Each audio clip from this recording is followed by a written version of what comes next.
اسی جبل سلا کے دامن میں ہمارے رسول اللہ صلی اللہ علیہ وسلم نے غزوہ خندق کے دوران 3 دن مسلسل اللہ تعالیٰ سے دعا مانگی تھی۔ یہی وہ مسجد ہے جہاں ہمارے رسول اللہ صلی اللہ علیہ وسلم نے غزوہ خندق کے دوران اللہ رب العزت سے دعا مانگی جو قبول ہوئی۔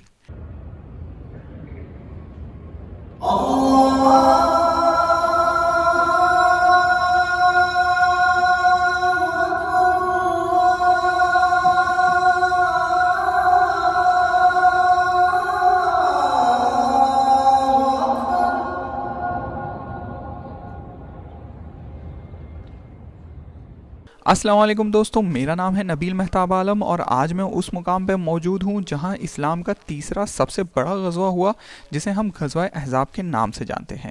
غزوہ احزاب جو 5 ہجری 627 عیسوی میں ہوا۔ اس جنگ کو غزوہ خندق بھی کہا جاتا ہے جسے انگلش میں ہم بیٹل آف ٹرینچ کہتے ہیں۔ آج کا ویڈیو بہت اہم اس لیے بھی ہونے والا ہے کیونکہ آج میں آپ کو غزوہ خندق کے واقعے سے روبرو کرواؤں گا اور ساتھ ہی ساتھ سبا مساجد کی ساری مسجدوں کی زیارت بھی کرواؤں گا۔ یہ وہ وقت تھا جب مشرکین مکہ نے مسلمانوں سے جنگ کرنے کا ارادہ کر لیا تھا۔ ابو سفیان نے قریش کے دوسرے قبیلوں اور یہاں تک کہ یہودیوں کو جنگ کرنے کے لیے تیار کر لیا اور ایک بہت بڑی فوج جمع کر لی۔ غزوہ خندق کے سب سے اہم واقعوں میں سے وہ واقعہ تھا جب حضرت علی رضی اللہ عنہ عمرو بن عبد ود سے جنگ کرنے کے لیے کھڑے ہوئے۔ جب کوئی سامنے نہیں آیا تب حضرت علی رضی اللہ عنہ سامنے آئے اور فرمایا کہ میں لڑوں گا عمرو بن عبد ود سے۔ اس وقت حضرت علی رضی اللہ عنہ کی عمر محض 23 یا 24 سال تھی۔ اور اس غزوہ کو احزاب کا نام اس لیے دیا گیا ہے کیونکہ یہ غزوہ کئی قبیلوں کا مجموعہ تھی جو ابو سفیان نے مسلمانوں سے بدلہ لینے کے لیے اکٹھا کی تھی، اور اس جنگ کا ذکر قرآن کریم میں سورہ الاحزاب میں تفصیل سے کیا گیا ہے۔ اگر غزوہ احزاب کے بارے میں بات کیا جائے تو ایک طرف رسول اللہ صلی اللہ علیہ وسلم تھے تو دوسری طرف ابو سفیان جو مشرکین مکہ کے مجموعہ قبیلوں کا سردار تھا، اور وہیں رسول اللہ صلی اللہ علیہ وسلم کے لشکر میں 3000 مسلمان تھے اور دوسری طرف ابو سفیان کے پاس 10,000 سپاہیوں کی فوج تھی۔ غزوہ احد کے بعد ابو سفیان نے قریش، یہودیوں اور عرب کے باقی قبیلوں سے بات کی اور منصوبہ بنایا کہ مل جل کر مسلمانوں کو مدینے سے ختم کر دیا جائے۔ جب رسول اللہ صلی اللہ علیہ وسلم کو ابو سفیان کے اس منصوبے کا علم ہوا تو رسول اللہ صلی اللہ علیہ وسلم نے اپنے صحاباؤں کے ساتھ بیٹھ کر مشورہ کیا اور تب حضرت سلمان فارسی رضی اللہ عنہ نے خندق کھودنے کا مشورہ دیا۔ خندق کھودنے کی عرب ممالک میں یہ پہلی مثال تھی اور ایسا پہلے کبھی نہیں کیا گیا تھا۔ رسول اللہ صلی اللہ علیہ وسلم کو حضرت سلمان فارسی رضی اللہ عنہ کا دیا ہوا مشورہ پسند آیا اور رسول اللہ صلی اللہ علیہ وسلم نے خندق کھودنے کا حکم دیا۔ خندق کی کھدائی میں رسول اللہ صلی اللہ علیہ وسلم کے ساتھ مدینہ کے سبھی لوگ شریک ہوئے۔ 10 سے 15 دن میں خندق کی کھدائی مکمل ہو گئی جو 5 سے 5.5 کلومیٹر لمبی اور 8 سے 10 میٹر گہری اور چوڑائی اتنی کہ گھوڑ سوار چھلانگ لگا کر بھی پار نہیں کر سکتے تھے۔ جہاں تک مجھے لگتا ہے یہی وہ جگہ ہوگی جہاں خندق کھودی گئی ہوگی اور مشرکین مکہ یہیں سے مدینہ آئے ہوں گے۔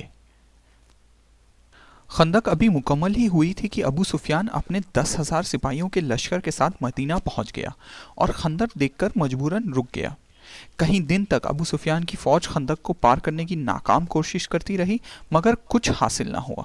جب بھی ابو سفیان کے سپاہی خندق پار کرنے کی کوشش کرتے، یہاں سے مسلمان سپاہی تیر اور پتھر کی بارش کر دیتے اور ان کو مار گراتے۔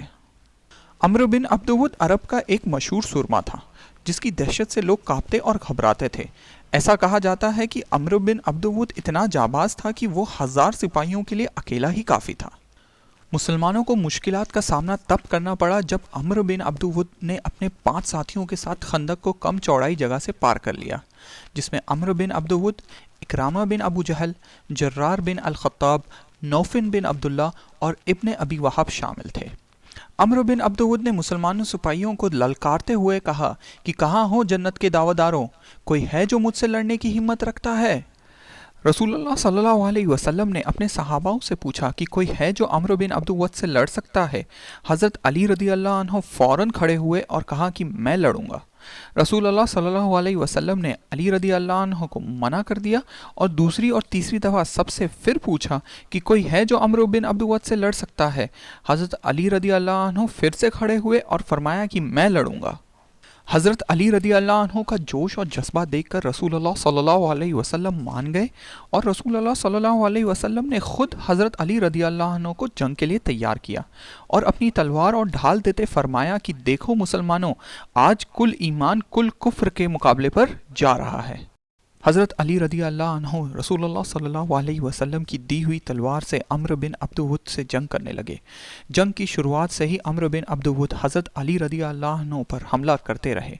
जंग में एक मुकाम ऐसा आया कि जंग में गर्द और गुबार का माहौल छा गया और अम्र बिन अब्दुवुद के एक वार से अली रदी अल्लाह अन्हु की ढाल टूट गई और उनका कंधा ज़ख्मी हो गया। इस वक्त कुछ वाज़ेह नहीं था कि किसकी फतह हुई है और किसकी हार हुई है। अली रदी अल्लाह अन्हु फिर से खड़े हुए और अल्लाहु अकबर की आवाज़ लगाते हुए अम्र बिन अब्दुवुद पर तलवार से पलटवार किया। वार इतना शदीद था कि अम्र बिन अब्दुवुद की ढाल टूटी और कंधे को चीरती हुई जिस्म के 2 टुकड़े कर गई। अम्र बिन अब्दुवुद के मरने की दहशत इतनी थी कि उसके बाकी साथी गज़वा छोड़कर फ़रार होने लगे। फ़रार होते वक्त नौफल बिन अब्दुल्ला खंदक में गिर गया, जिसे नीचे उतरकर अली रदी अल्लाह अन्हु ने ख़त्म कर दिया। गज़वा को शुरू हुए तकरीबन 20 दिन हो चुके थे और दुश्मन पीछे हट नहीं रहे थे। वहीं रसूल अल्लाह सल्लल्लाहु अलैहि वसल्लम के सामने दूसरी परेशानी आ गई थी। जहां एक तरफ शदीद सर्दी सब लोगों को बेहाल कर रही थी, तो दूसरी तरफ मुसलमानों के खाने पीने का खुराक भी ख़त्म हो रहा था। रसूल अल्लाह सल्लल्लाहु अलैहि वसल्लम ने जब सूरत हाल देखा तो रसूल अल्लाह सल्लल्लाहु अलैहि वसल्लम 3 दिन मुसलसल जबल सिला के दामन में अल्लाह रब्बुल इज़्ज़त से दुआ मांगते रहे। यही वो मस्जिद है जहां हमारे रसूल अल्लाह सल्लल्लाहु अलैहि वसल्लम ने ग़ज़वा खंदक के दौरान अल्लाह रब्बुल इज़्ज़त से दुआ मांगी, जो कबूल हुई। इस मस्जिद का नाम मस्जिद फ़तह है।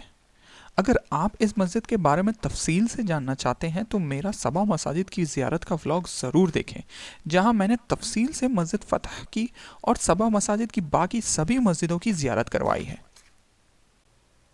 दुश्मन अम्र बिन अब्दुवत के मरने की खबर से दहशत में थे और खंदक को पार करने का कोई रास्ता नज़र नहीं आ रहा था और साथ ही साथ दुश्मन कबीले के सिपाहियों को शदीद सर्दी से जूझना पड़ रहा था। दुश्मनों के हौसले कमज़ोर पड़ने लगे और कुछ ऐसे कबीले के लोग सामने आए जो जंग जारी रखने के हक में नहीं थे।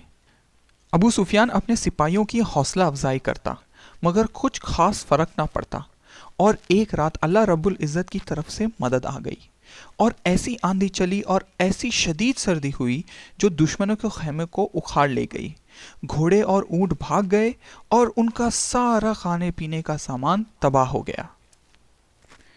आखिरकार अगली सुबह दुश्मनों के पास कोई रास्ता ना बचा और शदीद जाने माल के नुकसान के बाद अबू सुफियान अपने साथियों को लेकर मक्का की तरफ रवाना हो गया और अबू सुफियान को फिर से शिकस्त का सामना करना पड़ा। ग़ज़वा खंदक का वो तकरीबन 24वां दिन था जब रसूल अल्लाह सल्लल्लाहु अलैहि वसल्लम ने मुसलमानों को इजाज़त दे दी कि वो अपने घर की तरफ लौट सकते हैं। ग़ज़वा खंदक में हज़रत सलमान फ़ारसी रदी अल्लाह अन्हु के दिए हुए मशवरे से, हज़रत अली रदी अल्लाह अन्हु की बहादुरी से और रसूलुल्लाह सल्लल्लाहु अलैहि वसल्लम की मांगी हुई दुआओं से मुसलमानों ने मुशरिकीन मक्का पर बेमिसाल फ़तह पाई और मुशरिकीन मक्का को फिर से शिकस्त का सामना करना पड़ा। तो दोस्तों, उम्मीद करता हूँ कि आपको मेरा ये वीडियो पसंद आया हो, तो वीडियो को लाइक, शेयर और चैनल को सब्सक्राइब करना ना भूलें और कमेंट सेक्शन में कमेंट करके ज़रूर बताइएगा कि आप मदीना में ऐसी कौन सी जगह की ज़ियारत करना चाहते हैं। और अगर आपने अभी तक मेरा ग़ज़वा अहद का व्लॉग नहीं देखा तो ज़रूर देखें। तो आज की वीडियो में बस इतना ही। आपसे मुलाकात होगी नेक्स्ट वीडियो में। तब तक के लिए आप अपना और अपने वालिद और वालिदैन का ख्याल रखें और मुझे अपनी दुआओं में याद रखें। फ़ी अमान अल्लाह।